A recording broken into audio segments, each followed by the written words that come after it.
हमने बॉस पे विश्वास किया, इंस्टीट्यूट पे विश्वास किया, और जो चीज़ फॉलो करने के लिए बोला गया, हम completely without any second thought वो मैंने फॉलो किया। नमस्कार दोस्तों, मैं आपका अपना श्रवण सीएलसी सीकर से आज फिर आपको मिलाने जा रहा हूँ एक गुदड़ी के लाल से। मुझे डॉक्टर कुमार विश्वास की लाइन आज भी याद है कि सोने से गहना बनाना सब जानते हैं, पर मिट्टी से हीरा बनाने की कला केवल सीएलसी में है, जो डॉक्टर कुमार विश्वास ने 2013 में सीएलसी में कहा था। तो आज ये सैकड़ों ऐसे बच्चे हैं जिन्हें पे बात सही साबित होती है। उन्हें मेरे लाडले बच्चों में, मेरे लाडले बेटों में, जिसके लिए मैं बच्चा यूज कर रहा हूँ, आज ये आर्मी में मेजर हैं, डॉक्टर मेजर प्रवीण मावलिया। मैं चाहूंगा कि तालियां बजा के हमारे इस बेटे का स्वागत करें। आज आप सीएलसी आए हैं, आपका एक हल्का सा इंट्रोडक्शन जो बहुत बड़ी सी जीत का प्रमाण है। आप गांव से 10th पास करते हैं 70% के साथ, 12th भी गांव से पास करते हैं। सीकर के पास एक गांव है रनौली, वहां से 86 का स्कोर। उसके बाद आप सीएलसी आते हैं, फ्रेशर आप सिलेक्ट होते हैं ऑल इंडिया पीएमटी में। तब स्टेट पीएमटी अलग था ऑल इंडिया पीएमटी 2012 में 44 रैंक आपका आता है ओबीसी में। राम मोहन आजाद देश की श्रेष्ठतम कॉलेज से आप एमबीबीएस करते हैं, वहां से आप अपनी सोच को अलग दिशा डाइवर्ट करते हैं और आप आर्मी ज्वाइन कर लेते हैं। और आज ये लाडला मेरा मेजर है। मतलब मुझे खुशी होती है, हम छोटे थे तो सुनते थे और मेजर साहब है, कर्नल साहब है, मतलब यूं हमारे दिल सपने होते थे, बड़े सपने होते थे, यार ये लोग कैसे होते हैं। तो आज जब मेरे बच्चे हैं, जब मैं वो छू के देखता हूं तो लगता है कि हाँ, मैं सपना नहीं देख रहा हूं, हकीकत में मूर्त रूप में है। एक बार वीके बंसल साहब का इंटरव्यू सुना मैंने, जो बंसल क्लासेस के डायरेक्टर रहे, जो दुनिया में नहीं है। उनको किसी ने कहा कि बंसल साहब आपका सपना क्या रहा सबसे बड़ा जिंदगी में? पर मेरा सपना था कि कभी मैं आईआईटी के टॉपर को छू के देखूं। तो मेरे भी सपने ऐसे ही हैं कि मेरे बच्चे आईएएस बने, आईपीएस बने, आर्मी बड़े ऑफिसर्स बने, और ये सपने मेरे पूरे होना शुरू हो गए या काफी हद तक पूरे हो भी चुके हैं। जैसे आपको पता है कल रिजल्ट आया यूपीएससी का, जिसमें बड़ा सुनील दरबंदा आपके जूनियर है, जिसका कल यूपीएससी 22वां रैंक है। बहुत बड़ी बात है। पहले आईपीएस था, आईपीएस से आपने फिर एक प्रिपरेशन की, आप 22वें रैंक, फिर आप मेजर हैं, एक बड़ी सी पोस्ट होती है।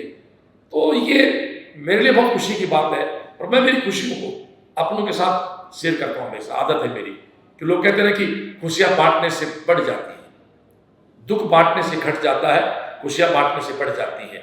तो इसीलिए मैं सोशल मीडिया के प्लेटफॉर्म पे आके इन खुशियों को बांटता हूँ। अब मैं आपको मिलाने जा रहा हूँ बहुत लाडले डॉक्टर मेजर प्रवीण मावलिया से। आप अपनी पूरी वो कहानी, जो एक अपने आप में एक संघर्ष भरी भी है और एक तरह से कह सकते हैं चैलेंजिंग भी रही है, तो आप लोग सुनना चाहेंगे। गुड आफ्टरनून दोस्तों, जय सीएलसी। जो कि हम बहुत पहले से सांसों में ढल गई ये चीज़ें कि जब भी सांस लो और जब भी ऐसी बात करो, जब सीएलसी आओ तो जय सीएलसी बोलने की आदत हो जाती है। जैसे कि बॉस ने बताया, मैं 12th पास करके स्कूल से मेरे टीचर्स ने मुझे यहाँ सीएलसी भेजा कि आपके लिए जो सबसे बेस्ट आगे की एजुकेशन के लिए जो इंस्टीट्यूट रहेगा। तो मैं बॉस के पास आया एंड मेरा पर्सनल रूम लेके मैं पढ़ाई कर रहा था। कुछ ही दिनों में बॉस ने मेरे को नोटिस किया एंड उसके बाद बॉस मुझे हॉस्टल में आने के लिए बोला। तो मुझे कुछ फाइनेंशियल कंस्ट्रेंट्स थे, तो उस वजह से मैंने बोला कि बॉस मैं हॉस्टल नहीं आ सकता। तो वो दिन मुझे भी याद है कि बॉस ने बोला कि पैसे की बात की किसने, आप हॉस्टल में आइए। और उस दिन वो जो डिसीजन बॉस ने बोला और मैंने लिया, मैं हॉस्टल आया। उसके बाद मैंने कभी पीछे मुड़ के देखा नहीं। उस टाइम पे इवनिंग में अपने हनुमान चालीसा का पाठ बॉस कराते थे और हम खाना खाने से पहले ये काम करके, और जो दिन भर की जो थकान होती थी वो लोगों को 2 घंटे सोने से या कुछ करने से होती है, हमें वो 5 मिनट की हनुमान चालीसा और जो बॉस के साथ 1 मिनट एक नज़र मिल जाती थी कि हाँ बस ठीक है। इतने में वो पूरी थकान और उसी एनर्जी के साथ फिर से रात को पढ़ाई करना, वो दिन बहुत ही स्ट्रगलिंग रहे। बट उस टाइम पे बॉस 2 ही बात बोला करते थे कि आप यहाँ हो तो या तो पूरा मुझ पे विश्वास रखो या अपने आप पे रखो। हम उस टाइम इतने इमेच्योर या मेच्योर, जो भी हमारे लिए अच्छा रहा, तो कुछ भी डिसीजन मान लो, हमने बॉस पे विश्वास किया, इंस्टीट्यूट पे विश्वास किया, और जो चीज़ फॉलो करने के लिए बोला गया हम completely without any second thought वो मैंने फॉलो किया। कभी इस तरीके से ये मान लो, इसमें एक छोटी सी कहावत में बोलूँ तो, कि अगर कोई बंदा गाड़ी में बैठा है तो वो आगे कमियां निकालेगा कि इस गाड़ी में ऐसा है ऐसा है। हम तो पैदल चलने वाले थे, हमें गाड़ी छोटी भी मिल गई, हमने बोला यही बेस्ट है, क्या बात। और उसके बाद हमने देखा नहीं कि इधर में क्या हो रहा है, और जो बोला वैसे ही करते रहे। रिजल्ट बॉस ने बताया सामने था, एक ही साल में, और उसके बाद जर्नी सेलेक्ट हो गए। बट कुछ चीज़ें जो सीएलसी बोलता है, संस्कारों के साथ सपने सच होने वाली, तो जो संस्कार थे उनको फॉलो करते हुए सेलेक्ट हो गए। बट कभी लगा नहीं कि हम इससे निकल गए या हम मिलने जाएं कि नहीं जाएं। जब भी छुट्टी आते थे तो एक जो फादर फिगरली जो वाइब्स आते हैं वो देख के ही या मिल के ही देख के, हम मिलने से भी डर लगता था या शर्म होती थी। जो आदर होता है, डर तो नहीं बट एक आदर होता है, उससे क्या बोलना जाके। बट एक बार नज़र मिल गई और वापस चले गए। वो सफ़र रहा, और उसके बाद कुछ चीज़ें, कुछ सपने अच्छे मन में था तो फॉलो करने के लिए मैंने आर्मी मेडिकल कोर्स ज्वाइन कर ली। अभी मैं मेजर के पद पे कार्यरत हूँ, और जब भी छुट्टी आता हूँ तो एक बार सीएलसी आने का मन करता है, बॉस से मिलने के लिए, साहिल और यहाँ पे अंकित जो साथ थे उनसे मिलने के लिए। और इस जगह को घूम के जाने में एक जो वाइब्स आता है, उससे आप अपने जहाँ भी हो वहाँ कुछ सपने पूरे करने का मन करता है। वो जो मोटिवेशन है वो वहाँ भी साथ देता है। यही एक सीएलसी की जो खास बात है, यहाँ से अलग, बाकी चीज़ों से अलग बनाती है, यहाँ क्यों आना है। वो जो एक नाम इंस्टीट्यूट है बट गुरुकुल टाइप जो चीज़ें हैं, वो कुछ चीज़ें यहाँ देखने को मिलती हैं, और वो आगे भी लाइफ में आगे बढ़ने को प्रेरित करती है। नमस्कार। तो प्रवीण ने कुछ बातें कोट की कि मैं रूम पे था, मुझे हॉस्टल लाया गया।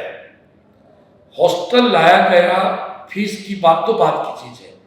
सबसे पहले श्रवण के द्वारा ढूंढा गया प्रवीण को। ये मैं कह सकता हूँ कि मेरे शिक्षक होने की बड़ी क्वालिटी मानता हूँ मैं। तो मैं आगे भी किसी बच्चे को ढूंढ के कुछ कहता हूँ तो वो इसकी तरह मान लेते हैं, वो आगे निकल जाते हैं। फिर आपने कहा हनुमान चालीसा, इसको अपना असेंबली कहते हैं। तो प्रवीण आपके टाइम जहां 15-20 बच्चे बैठते थे, आजकल वहां 2-4 बच्चा बैठता है। और आपको बता दूं, आप ही के बैच में स्टार्ट हुई थी असेंबली, 2012 में शुरू हुई थी असेंबली, आज 2022 है। 10 साल से वो लगातार हमारा शाम का असेंबली सेशन कहे, प्रेयर सेशन के चलता है। और एक बात कही प्रवीण ने, मैं भी कहता हूं, या तो आपको सारी बात संस्था की माननी चाहिए या संस्था की कोई बात नहीं माननी चाहिए, क्योंकि बीच के वाले दुनिया में कुछ नहीं कर पाते हैं। या तो खुद पे इतना कॉन्फिडेंस हो कि मुझे किसी गाइडेंस की आवश्यकता नहीं है, या फिर पूर्णतः किसी के हवाले। जैसे कहा द्रौपदी ने लास्ट में महाभारत में जब साड़ी उसकी दुशासन खींच रहा था कि गिरधर मेरी इज्जत तेरे हाथ है, तो हर ऐसे द्रौपदी के जब समर्पण होता है कृष्ण को, किसी स्टूडेंट का होता है समर्पण अपने टीचर को, तो मान के चलो वहां सफलता मिलती है। बड़ा अच्छा लगता है। आपके पापा क्या करते हैं? खेती करते हैं। आप एक सामान्य किसान के बेटे हैं। तो मेरा वो सपना, सीएलसी का सपना, हर गांव से डॉक्टर बने, इंजीनियर बने, अपना ये सपने दोस्तों पूरे होते हैं ना। कई बार लोग पूछते हैं, श्रवण साहब थके नहीं, आप थकते नहीं हो क्या? मैंने कहा भाई क्यों थको, थकता हूं कभी तो फिर ऐसा बेटा आ जाता है। ये तो ये कह रहा है कि बहुत से आई कॉन्टेक्ट होते ऊर्जा मिल जाती है, पर प्रवीण इसका उल्टा भी है, आपको दिखते ही मुझे ऊर्जा मिल जाती है। आप जैसे बच्चे आते हैं। परसों विकास सागर आया था, विकास सागर को बताओ तेरे में 96 का पहला बच्चा सीएलसी का, अभी वो बेंगलोर सेट है, एक अमेरिका बेस्ड किसी कंपनी में बहुत अच्छे पद पे होगा, बैंक है सॉरी, बहुत अच्छा काम कर रहा है, अच्छे पद पे काम कर रहा है। तो उसको देख के भी बहुत खुशी हुई, वो मेरा पहला स्टूडेंट था उस समय का। तो ये पूरा परिवार का माहौल है। तो मैं तो सबसे एक ही बात करना चाहता हूँ, मैं तो 31 जनवरी 1996 को श्रवण था, वो श्रवण आज हूँ। जो मुझसे जुड़ते हैं, आगे जुड़ेंगे, उनको प्रवीण बनना है। और आपकी सीएलसी का, आपने कहा कि ये केवल इंस्टीट्यूट नहीं है, ये कॉमर्शियल कॉम्प्लेक्स नहीं है, ये गुरुकुल है, ये परिवार है। आज का जो रात को कैंप लगता है, वो कैंप भी आप ही की देन थी। इसने कहा कि बहुत रात को कुछ बैठ के पढ़ने की व्यवस्था की जाओ, कुछ गाड़ियां होगा तेरे को। इसमें जब हॉस्टल में रहते थे नाइट में, तो कोई आपके पास छोटा सा बेड और टेबल है, तो आपको थोड़ा सा लगता है कि पढ़ाई हो नहीं रही है या नींद आने जैसा। तो उस टाइम पे मैंने बॉस से रिक्वेस्ट किया कि बॉस शाम को ऐसा कुछ पढ़ने का जिसमें थोड़ी देर लेट नहीं पढ़ सकते हैं, और थोड़ा जब पढ़े तो इफेक्टिव पढ़ाई हो सकती है। तो उस टाइम पे केवीएम में, और ये जो बाहर आज जो अपनी पूरी एरिया है, इसमें ये ओपन हुआ करता था, और ओपन में बैठ के हम 4-5 मेरे दोस्तों ने हमने स्टार्ट किया था। उसी टाइम से एक नाइट कैंप चल रहा है, और कटेवा जी जो होते हमारे, हाँ। वो निगरानी रखते थे कि बच्चे सच में यहाँ पढ़ रहे हैं कि नहीं। बट मैं बता रहा हूँ आपको कि ओपन में हमारे लिए लाइट्स लगाई गई और ओपन में बैठ के पढ़ते थे हम, एकदम ओपन में। मतलब कैंप स्टार्ट कैसे हुआ था? ये जो विजय ग्राउंड है ना, जगह हटती थी, खाली थी, ऐसे बांस लगा के लाइट लगाए थे, पर याद है, जिसको अपन जुगाड़ कहते हैं, जुगाड़ सिस्टम में बैठ के पढ़ते थे। 5 हुए, 7 हुए, 20 हुए, आज होते होते ये केमिस्ट्री बन गई। अब 4 का बच्चा, अब तो क्या, अब तो कूलिंग चलती, रात को उनकी लाइटें लगी हुई। तो ये है, ये वो स्टूडेंट है जो इस विजय ग्राउंड में खुले में जुगाड़ लाइट के नीचे पढ़े हुए हैं। कहीं पढ़ा ना हमने, स्ट्रीट लाइट के नीचे पढ़ के लोग बड़े बन गए। ये वो लोग हैं जो जुगाड़ की लाइट के साथ बैठ के मुगल आजम पहुंच गए। आज तो दोस्तों आपके पास कर्मस्थली है, भावस्थली है, भव्य बिल्डिंगें हैं, कूलिंग है, एसी है, अब भी आप फायदा न ले पाओ तो आपका दुर्भाग्य है। और कोई विशेष उत्तर आप बच्चों को देना चाहें? सब चीज़ों में मैं आपको यही बोलना चाहूँगा कि hard work is the key, आपको लगे रहना है। और दूसरा ये है कि किसी चीज़ में एक विश्वास होना चाहिए आपका, अपना इंस्टीट्यूट में हो, बॉस में हो, अपने पेरेंट्स में हो, और खुद में भी हो सकता है। कभी कभार ऐसा नहीं है, वेरिएशन आते हैं लाइफ में, टाइम में। 24 आवर आपके बराबर नहीं चलते, पूरा महीना आपकी बराबर पढ़ाई नहीं चलती, पूरे 12 महीने आपकी पढ़ाई बराबर नहीं चलती। तो जब भी कभी अप्स डाउन्स आते हैं तो आप अपना एक चीज़ सेलेक्ट करें। जैसे मैंने बोला कि हमें तो वो वाइब्स देख के रीजनरेट हो जाते थे, बट आपको कुछ भी ऐसी चीज़ जो रीजनरेट करती हो तो वो चीज़ करो। दूसरा जो आज के टाइम पे थोड़ा सा प्रॉब्लम है कि न्यू जनरेशन, मतलब हम ही उसी से है, बट न्यू जनरेशन क्या करता है कि अगर परेशान है तो फ़ोन चलाएगा या बात करेगा। मैं स्ट्रिक्टली दोस्तों ये एडवाइस रहेगी कि इन चीज़ों से आप रीजनरेट ना होके आपको थकान ज़्यादा होगी। इससे बचाए आप अच्छा खाना खाओ, यहाँ किससे मिल के जाओ और जाके सो जाओ, और वापस उसी एनर्जी के साथ बस 10 से 11 महीने का खेल है। उसके बाद लाइफ बहुत सुंदर है। मैं आपको लिटरली बता रहा हूँ कि लाइफ बहुत सुंदर है। इन चीज़ों से बाहर निकलोगे तो बहुत अच्छा है। इधर उधर की चीज़ों पे ध्यान ना दें जो सीएलसी बताती है। यही एक छोटी सी जर्नी है 11 से 12 महीने की, बट ये कहाँ से कहाँ ले जा सकती है आप सोच नहीं सकते। ये बहुत तेरी बात कही प्रवीण ने कि आप थक जाते हैं या कभी निराश हो जाते हैं तो आप सोशल मीडिया इन चीज़ों पे टाइम अपना वेस्ट करने की बजाय आप इंस्टीट्यूट आए, टीचर से मिले, और टीचर नहीं तो आप इंस्टीट्यूट घूम के चले जाए। आपको तो ये कहना है कि यहाँ की वाइब्स भी पॉजिटिव है। तो ये दोस्तों एक सफल मेरे बच्चे से, मेरे बेटे से आपकी मुलाकात मैंने कराई। ऐसे बच्चे, ऐसे मेरे लाडले बेटे जब आते हैं, इच्छा होती है कि कैमरा लगा के उनसे बात कराई जाए। एड ऑन करना चाहता हूँ, आप इंस्टीट्यूट आने का क्या फ़ायदा है मैं आपको ये बता सकता हूँ कि मेरे से पहले मैं कभी आज तक मिला नहीं हूँ, बट मेरे आदर्श उस टाइम पे अशोक बेनीवाल हुआ करते थे जो कि फ्रेशर ही सिलेक्ट हुए थे। बॉस उस टाइम पे फ्रेशर के लिए, हाँ, फ्रेशर के लिए उन्हीं का नाम लेते थे कि अशोक बेनीवाल ऐसा था। तो मैं आता था और फोटो देखता था कि हाँ अगर कोई एसएमएस सच में फर्स्ट चांस में पहुंच सकता है। आज तो चलो कॉमन बात होगी बस थोड़ी सी, उस टाइम पे तो लिटरली फ्रेशर जाना मतलब एक तरीके से एग्जाम्पल ही था। बॉस बोलते थे उस टाइम पे कि अशोक बेनीवाल कौन है, अशोक बेनीवाल, और उस टाइम पे देख के चले जाते थे कि अच्छा ये है, हो सकता है बन जाए। और सपना सच हुआ। तो सपने देखना जरूरी है। आप किसी को अपने आइडियल को देखोगे। उस टाइम पे मैंने एसएमएस का सोचा हुआ था कि अगर कोई एसएमएस गया तो मुझे एसएमएस जाना है। प्री पास करने के बाद बॉस उस टाइम पे हमारे टीचर आए थे केमिस्ट्री के, उन्होंने बोला कि कॉलेज हो तो मौलाना आजाद। तब मैंने पूछा कि ये क्या चीज़ है। लिटरली मुझे उस टाइम पे सच बात है कि नहीं पता था पीएमटी का। तो मैंने कहा ये क्या है, बोले एसएमएस से भी बड़ी कॉलेज। इतना ही बताया, ना किसी के ऑफेंड करने के लिए जो मेरे दोस्त पढ़ रहे हैं या पढ़ चुके हैं कि कौन सी कॉलेज में हमारी ये बात। बट उस टाइम पे उन्होंने सब इसमें बुरा मानने की बात क्या थी। मौलाना बनेगा तो मौलाना जाएगा बच्चा। हम तो डायलॉग कहते हैं कि पटवारी की नौकरी खराब नहीं है, कलेक्टर बनना कहाँ बुरा है।